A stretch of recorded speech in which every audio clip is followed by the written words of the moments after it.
So imagine you're dealing with someone who's hoarding. Now, people who are hoarding are often older or neurologically damaged, or they have obsessive compulsive disorder. But then you walk into their house and there's like 10,000 things in their house. There's maybe 100 boxes, and you open up a box, and in the box there's some pens and some old passports and some checks and their collection of silver dollars and some hypodermic needles and some dust and a dead mouse and there's boxes and boxes and boxes like that in the house. It's absolute chaos in there. Absolute chaos, not order, chaos. And then you think, is that their house or is that their being? Is that their mind? And the answer is, there's no difference. There's no difference. So, I could say, well, if you want to organize your psyche, you could start by organizing your room. If that would be easier, because maybe you're a more concrete person and you need something concrete to do. So you go clean up under your bed and you make your bed and you organize the papers on your desk and you think, well, just exactly what are you organizing? Are you organizing the objective world, or are you objecting your field, or are you organizing your field of being, like your field of total experience? And Jung believed that, and I think there's a Buddhist doctrine that's sort of nested in there, that at the highest level of psychological integration, there's no difference between you and what you experience. Now you think, well, I can't control everything I experience, but that's no objection, because you can't control yourself anyways. So the mere fact that you can't extend control over everything you experience is no argument against the idea that you should still treat that as an extension of yourself. So you could say, well, let's say you have a long-standing feud with your brother. Well, is that a psychological problem? Is that him? Is it a problem in the objective world, or is it a problem in your field of being? And it's very useful to think that way, because you might ask, what could you do to improve yourself? Well, let's step one step backwards. The first question might be, why should you even bother improving yourself? And I think the answer to that is something like, so you don't suffer any more stupidly than you have to. And maybe so others don't have to either. It's something like that. Like there's a real injunction at the bottom of it. It's not some casual self-help doctrine. It's that if you don't organize yourself properly, you'll pay for it, and in a big way, and so will the people around you. Now, and you could say, well, I don't care about that, but that's actually not true. You actually do care about that, because if you're in pain, you will care about it. And so you do care about it, even if it's just that negative way, It's very rare that you can find someone who's in excruciating pain who would ever say, well, it would be no better if I was out of this. It's sort of pain is one of those things that brings the idea that it would be better if it didn't exist along with it. It's incontrovertible. So you get your act together so that there isn't any more stupid pain around you than necessary. Well, so then the question might be, well, how would you go about getting your act together? And the answer to that, and this is a phenomenological idea too, is something like, look around for something that bothers you and see if you can fix it. So now you think, well, let's say you go into you can do this in a room. It's quite fun to do it just when you're sitting in a room, like a room, maybe your bedroom. You can sit there and just sort of meditate on it and think, okay, if I wanted to spend 10 minutes making this room better, what would I have to do? And you have to ask yourself that, right? It's not a command. It's like a genuine question. And things will pop out in the room that you like, there's a stack of papers over there that's kind of bugging you, and you know that maybe little order there would be a good thing. And there's some rubbish behind your computer monitor that you haven't attended to for like 6 months, and the room would be slightly better if it was a little less dusty and the cables weren't all tangled up the same way. And like if you allow yourself just to consider the expanse in which you exist at that moment, there'll be all sorts of things that'll pop out in it that you could just fix. And I might say, well, if you were coming to see me for psychotherapy, the easiest thing for us to do first would just be to get you to organize your room. You think, well, is that psychotherapy? And the answer is, well, it depends on how you conceive the limits of your being. And I would say, start where you can start.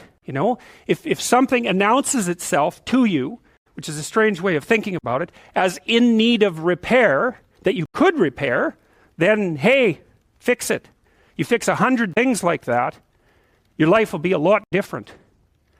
I often tell people too, fix the things you repeat every day, because people tend to think of those as trivial, right?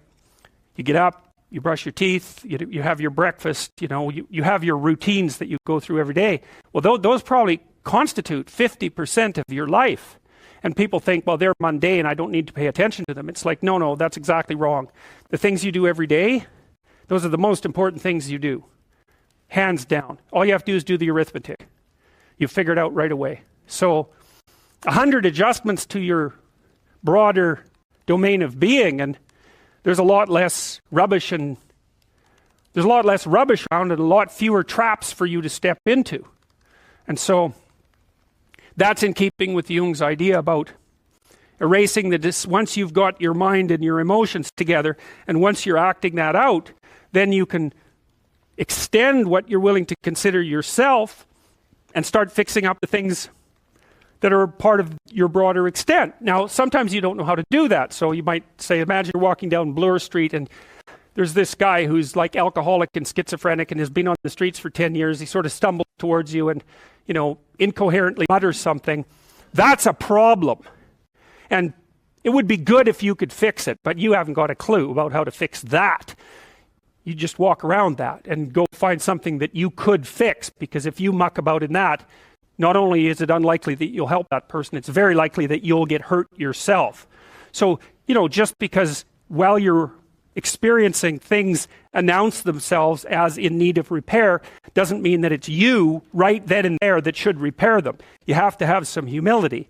You don't walk up to a helicopter that isn't working and just start tinkering away with it. You have to stay within your domain of competence. But most of the time, if people look at their lives, it's a very interesting thing to do. I like the idea of the room, because you can do that at the drop of a hat. You go back to where you live and sit down and think, okay, I'm going to make this place better for half an hour. What should I do? And you have to ask.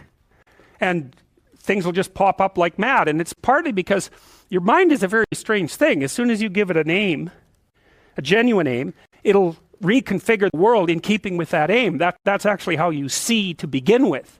And so if you set it a task, especially, you have to be genuine about it, which is why you have to bring your thoughts and emotions together, and then you have to get them in your body so you're acting consistently. You have to be genuine about the aim, but once you aim, the world will reconfigure itself around that aim, which is very strange.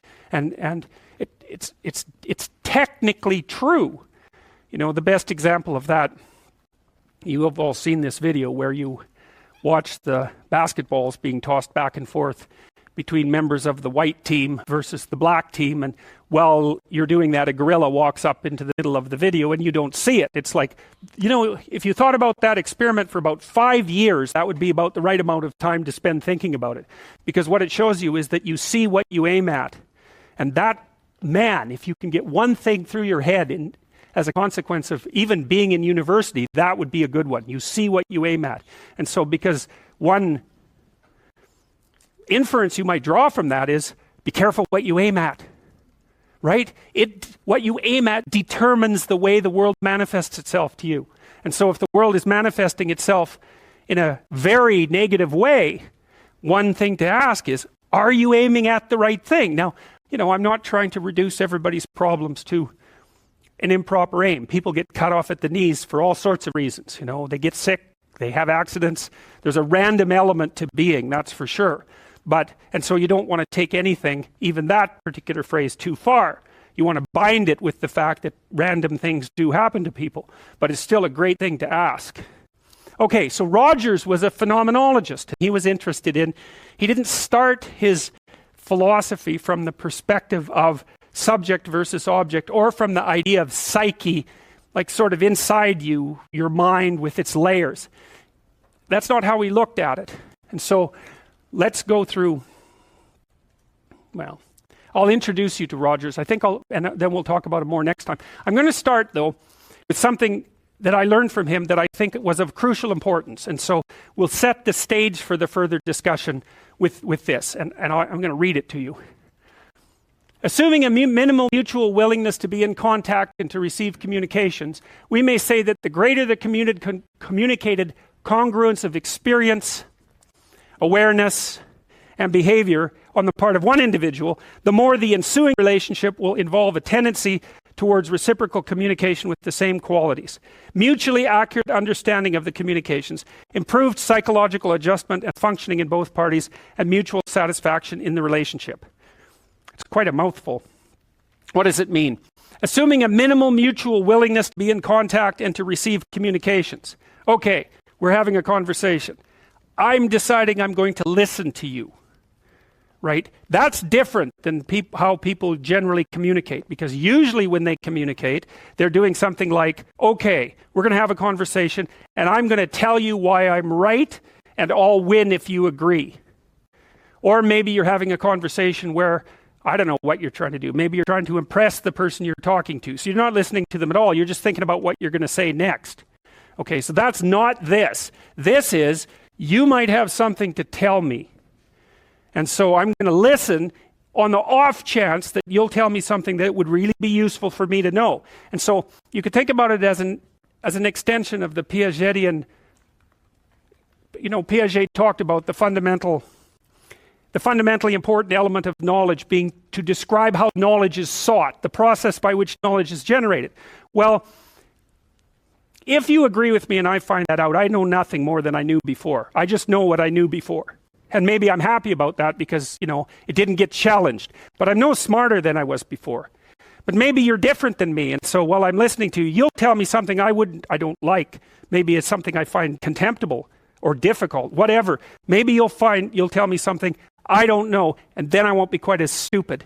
And then maybe I won't run painfully into quite as many things.